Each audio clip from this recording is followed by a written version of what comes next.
तो यहाँ मियाँ बीवी चहलकदमी कर रहे हैं। अल्लाह आप दोनों को बहुत खुश रखे।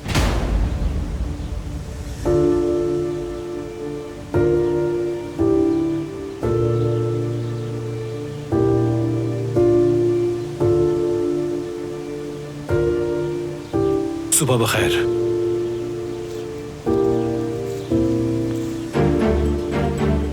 नाश्ते पे साथ नहीं लेके गए उसे? होश में रहकर बात करो जिहान। ऐसा क्या कह दिया मैंने? सिर्फ यही तो कह रहा हूँ कि नाश्ते पे भी ले जाते उसे। तुम जो कहना चाह रहे हो अच्छी तरह समझ रहा हूं मैं। जो भी है, भाई खुश है मेरे। जिहान, तुम हद पार कर रहे हो। अब तो आप अपनी बीवी का ख्याल भी रख रहे हैं। अगर ऐसा ही चलता रहा तो कपल ऑफ द ईयर भी बन जाएंगे। जिहान,